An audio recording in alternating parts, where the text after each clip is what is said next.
26 नवंबर को सादुर रहमान उर्फ डकी भाई को रिहा कर दिया जाता है। मुकम्मल खामोशी हो जाती है और 100 दिन के बाद फाइनली 7 दिसंबर 2025 को डकी भाई का व्लॉग आता है। और ये व्लॉग लिटरली देखने से ताल्लुक रखता है क्योंकि इस व्लॉग में डकी भाई ने बड़े बड़े इंकशाफात किए हैं। This is such an emotional vlog to see, क्योंकि ये व्लॉग आपको बताता है कि कैसे एक फैमिली 100 दिन के कर्ब से गुजरती है, कैसे उसे इमोशनली और मेंटली टॉर्चर किया जाता है, कैसे एक टॉल से गुजरती है और कैसे एक औरत अपने शौहर के साथ चट्टान की तरह खड़ी रहती है इस मुश्किल वक्त में, और कैसे इस सिस्टम के रखवाले इसी सिस्टम में रहते हुए एक इंसान को एक्सटॉर्ट करते हैं, और कैसे फाइनली जो डकी भाई ने नाम लिया, कैसे बिग ब्रदर इस फाइनली फैमिली को रेस्क्यू करता है। इस वक्त यूट्यूबर डकी भाई की गिरफ्तारी का हर तरफ चर्चा है। डकी भाई को लाहौर एयरपोर्ट पर उस वक्त गिरफ्तार किया गया जब अब इन्होंने मुल्क जा रहा था। NCCIA लाहौर ने मारूफ यूट्यूबर सादुर रहमान उर्फ डकी भाई के खिलाफ मुख्तलिफ इल्जाम के तहत मुकदमा दर्ज कर लिया। साइबर क्राइम एजेंसी ने यूट्यूबर साद उर्फ डकी भाई के खिलाफ मुकदमा दर्ज कर लिया है। मशहूर यूट्यूबर डकी भाई कल रात से गिरफ्तार है। पाकिस्तान के सबसे मशहूर यूट्यूबर डकी भाई एक बार फिर बड़ी मुश्किल में फंस रहे हैं। मुल्जिम को गुज़श्ता रात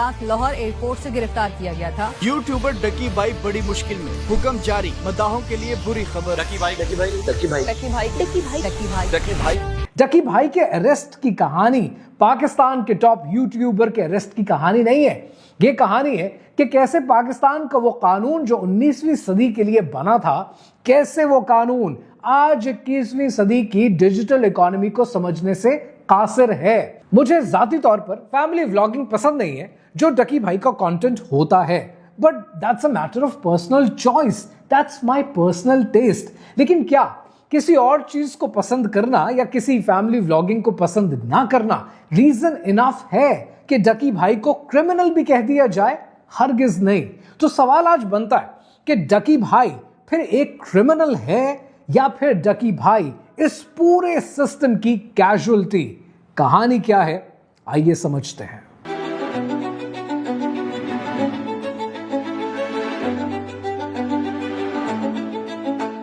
सत्रह अगस्त सन 2025 को डकी भाई को लाहौर एयरपोर्ट से गिरफ्तार किया जाता है, उस वक्त के जब वो अपनी वाइफ के साथ इंटरनेशनल ट्रैवल करने लगा होता है।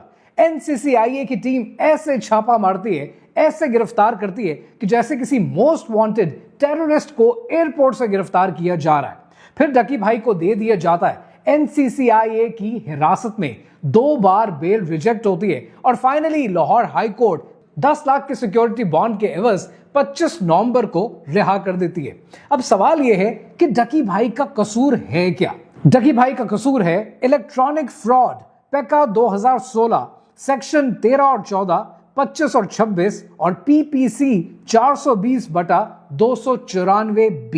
ये आर्टिकल्स, क्लॉसेस और सेक्शंस ये कहते हैं कि डकी भाई का कसूर ये है कि गैम्बलिंग की एप्स को प्रमोट किया गया है जिसके बदले में मिलियंस ने अपना पैसा खोया है। अब यहां पर एक बात आपको समझनी है कि कुछ चीजें दीन में यानी शरई कानून के मुताबिक होती हैं और कुछ चीजें कानून के मुताबिक होती हैं। अगर कानून में कुछ चीजें मौजूद हैं, इसका हरगिज ये मतलब नहीं है कि वो शरई भी हैं, और हर वो चीज जो शरीयत में है लाजमी नहीं है कि वो कानून का भी हिस्सा हो। पाकिस्तान के कानून में ऐसी बेशुमार चीजें हैं कि जो शरई नहीं है लेकिन फिर भी कानून का हिस्सा है, थैंक्स टू द ब्रिटिश राज।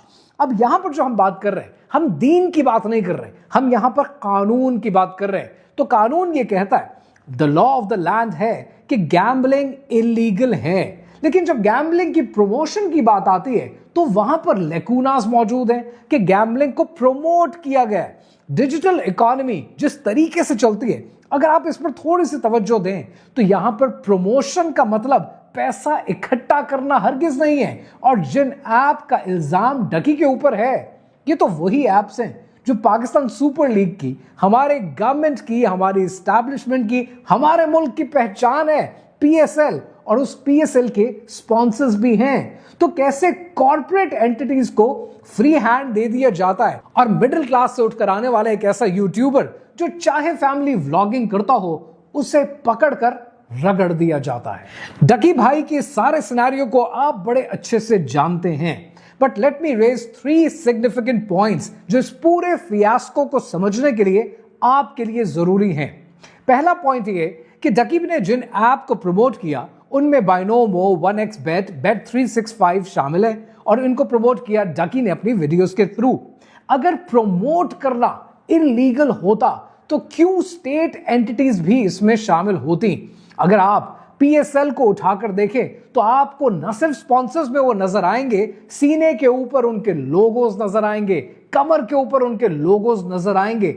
अगर इलीगल होता तो कराची किंग्स क्यों पार्टनर करता 1xBet के साथ, जो कि खुद सरोगेट है 1xBet की? अगर ऐसा होता तो लाहौर कलंदर्स मेलबेट के साथ क्यों पार्टनर करता और कोयटा ग्लैडिएटर्स MCW स्पोर्ट्स के साथ क्यों पार्टनर करता, जो कैसीनो MCW का हिस्सा है? और इनके रेफरेंसेस और लिंक्स नीचे आपको दे रहा हूं। Along with that, farmer Pakistani captain Rashid Latif ने इस पर बहुत बड़ा सवाल पहले ही उठाया था कि PSL को क्या जरूरत है कि इस मुल्क के अंदर कैसीनो के और गैम्बलिंग की एप्स को प्रमोट करे और उनके साथ पार्टनर करे। इसके बगैर भी निजाम बड़े अच्छे से चल रहा है। इसी तरह का एक सिनेरियो वसीम अकरम के साथ भी हुआ कि जब स्विंग के सुल्तान वसीम अकरम ने बाजी ऐप को प्रमोट किया, which is a betting app, और वसीम अकरम ने कहा कि join me here to win like a king, जिसके ऊपर NCCIA के डायरेक्टर से जब सवाल हुआ तो पता है उन्होंने क्या कहा? उन्होंने कहा कि this is outside my jurisdiction. तो सवाल ये कि अगर इंटरनेशनल एप्स NCCIA के जुरिस्डिक्शन से बाहर हैं तो फिर डकी का कंटेंट जुरिस्डिक्शन के अंदर कैसे आ गया? ये सवाल जब तक आप नहीं पूछेंगे आपको जवाब नहीं मिलेंगे। मसला ये कि हम ये लकूनास खुद छोड़ते हैं अपने कानून के अंदर ताकि कोई ना कोई प्लेयर कहीं ना कहीं ऑपरेट कर ले। अगर लॉ की डेफिनेशन एक इंसान बैठकर बनाएगा तो वो ये लकूनास छोड़ेगा। और पाकिस्तान का रेगुलेटरी फ्रेमवर्क आप बेहतर जानते हैं कि किसी भी मुल्क के कानून से कमजोर और कम इंप्लीमेंटेशन वाला कानून हमारा कानून है।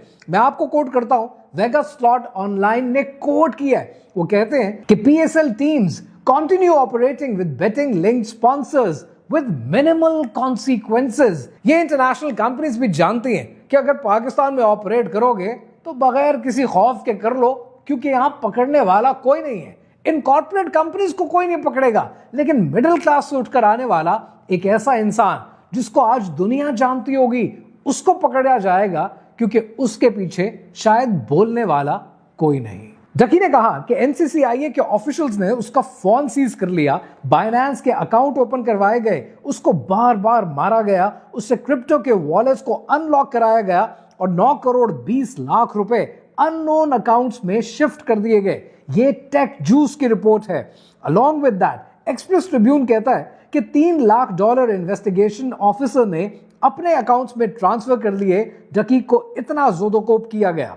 डॉन कहता है कि NCCIA के एडिशनल डायरेक्टर सरफराज चौधरी को उनकी सर्विसेज से सितंबर में हटा दिया गया और 28 अक्टूबर को 6 NCCIA के पर्सनल को अरेस्ट किया गया।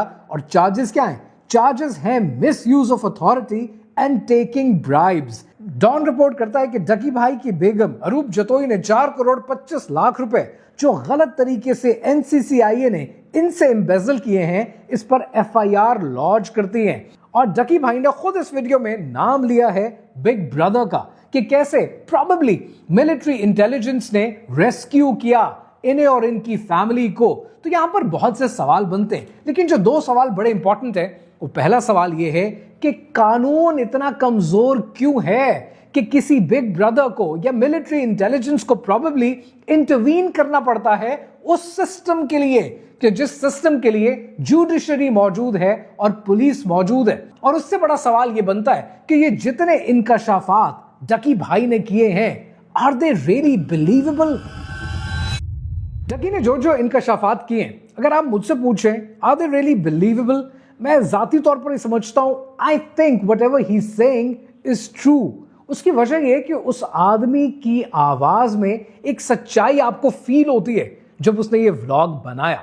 और उसकी वजह यह कि आप आमतौर पर देखें कि जिस सिचुएशन से डकी गुजरा है, वो सिचुएशन ऐसी नहीं है जिससे आप और मैं या डकी कोई डेली बेसिस पर गुजरते हैं। This is a trauma situation. और जब ट्रॉमा जिंदगी में आता है ना, तो फाइट, फ्लाइट और फ्रीज, ये तीनों मैकेनिज्म एक्टिवेट होते हैं। किसी का एक मैकेनिज्म चलता है, किसी का एक भी नहीं चलता।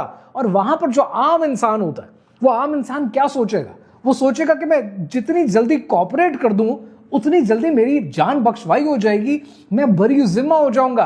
हो सकता है इनको कोई कंफ्यूजन हुई हो, कोई मिसअंडरस्टैंडिंग हुई हो। डकी ने अपने व्लॉग में कहा है कि मैंने 23 मिनट में उनको सारे पासवर्ड दे दिए, अकाउंट्स के एक्सेस दे दिए, जो जो उसके पास था वो क्रेडेंशियल्स उसने हैंड ओवर कर दिए। I totally agree with him and I totally trust him on that कि ये बात जो वो कह रहा है, ये 100% ऐसा ही हुआ होगा। अगेन, प्रूव करना मेरा काम नहीं है, यह कानून नाफिज करने वाले इदारों का काम है। लेकिन मुझे लगता है कि वो सच बोल रहा है, क्योंकि एनसीसीआई ये तो बहुत दूर की बात है। इलाके का थानेदार आ जाए ना, तो एक आम आदमी उसके रोंगटे खड़े हो जाते हैं। आपने कभी देखा है, आप सड़क पे सारा दिन गाड़ी चलाते हैं, आते हैं, जाते हैं, लेकिन जब कभी एक्सीडेंट हो जाए और दूसरी तरफ से जो इंसान हो वो बहुत बढ़कर बड़ी बड़ी सलावातें सुना रहा हो, बातें सुना रहा हो, गालियां दे रहा हो, तो एक मिनट के लिए ना आप भी ट्रॉमा की सिचुएशन में होते हैं कि मैं करूं तो करूं क्या, because that is an unaccepted, because that is a unique situation, जिस सिचुएशन के लिए आपका दिल और दिमाग तैयार नहीं होते। अब बात करते हैं तीसरे और सबसे अहम पॉइंट की, कि ये जो पेका का कानून है, ये कानून बनाया किस लिए गया था और इस कानून के लेकुनास क्या कहते हैं। अगर आप गौर से देखें तो पेका का काम था साइबर क्राइम को रोकना, लेकिन ये हर इन्फ्लुएंसर, हर जर्नलिस्ट के लिए मुसीबत बन चुका है। और ये बात मैं नहीं कह रहा हूं, ये बात लीगल स्कॉलर्स कहते हैं कि पेका के कानून के अंदर वायलेशंस हैं। आर्टिकल 4, आर्टिकल 10A, आर्टिकल 14 और आर्टिकल 19 खुद पाकिस्तान के कॉन्स्टिट्यूशन के अगेंस्ट हैं, क्योंकि ये राइट ही नहीं देते आपको ड्यू प्रोसेस में। प्राइवेसी के खिलाफ है और फ्री स्पीच के खिलाफ है। यानी अगर आप पेका पे चलेंगे तो आप एंटी प्राइवेसी एक्टिविटीज कर रहे हैं, एंटी इंटरनेट एक्टिविटीज कर रहे हैं। 2024 के अंदर 1,60,000 साइबर क्राइम्स रिपोर्ट हुए, जिसमें से 60%, 60% ऐसे जिनको सॉल्व नहीं किया गया। और ये वॉइस ऑफ वियना ने रिपोर्ट की है।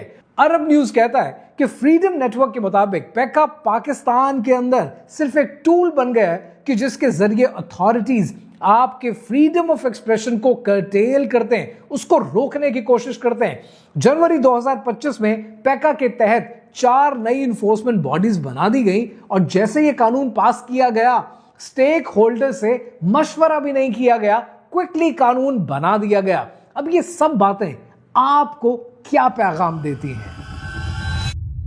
देखो, डकी के इस पूरे फियास्को से 3 बातें जो क्विकली समझने वाली हैं। पहली बात यह है कि कानून को आज लूप होल बंद करने की जरूरत है। क्या सिर्फ बेटिंग की ऐप इस्तेमाल कर सकते हैं, प्रमोट नहीं कर सकते? और अगर प्रमोट नहीं कर सकते तो लीगली इस लेकुना को बंद किया जाए। मैं हर किसी ये नहीं कह रहा कि गैम्बलिंग की ऐप को प्रमोट करने की आजादी होनी चाहिए। मैं ये कह रहा हूं कि कानून को, इस लूप होल को क्लोज करना, बंद करना वो जरूरी है और उससे पीछे नहीं हटना चाहिए। दूसरी इंपॉर्टेंट बात कि अगर डकी ने ऐसी गैम्बलिंग की ऐप को प्रमोट किया तो उसने कौम से माफी भी मांगी। इस सारे सिनेरियो पे माफी बनती है, इस पर वीडियो का डिलीट करना बनता है, इस पर जुर्माना बनता है, इस पर सजा नहीं बनती है, इस पर टॉर्चर नहीं बनता है, इस पर हाथ उठाना नहीं बनता, इस पर फैमिली को एक कर्ब से गुजारना नहीं बनता। And the third and the most important कि आज पाकिस्तान में इंस्टीट्यूशनल रिफॉर्म्स की जरूरत है। अगर आप ये रिफॉर्म्स नहीं करेंगे तो आप पेका के कानून को डिस्प्यूटेड बना देंगे और नतीजा क्या निकलेगा? इस मुल्क से ब्रेन ड्रेन होना शुरू हो जाएगा। हर टैलेंटेड इंसान, हर वो आदमी जो इंटेलेक्चुअल कैपेसिटी रखता है, वो ये सोचेगा कि जिस मुल्क का टॉप यूट्यूबर, नंबर 1 यूट्यूबर, अब नंबर 1 है, नंबर 2 है, नंबर 3 है, let's not go into that, अगर टॉप यूट्यूबर सेफ नहीं है तो उस मुल्क में कोई भी सेफ नहीं है। और ऐसे में आपके मुल्क का ब्रेन ड्रेन होना शुरू हो जाएगा, जो कि पाकिस्तान अफोर्ड नहीं कर सकता।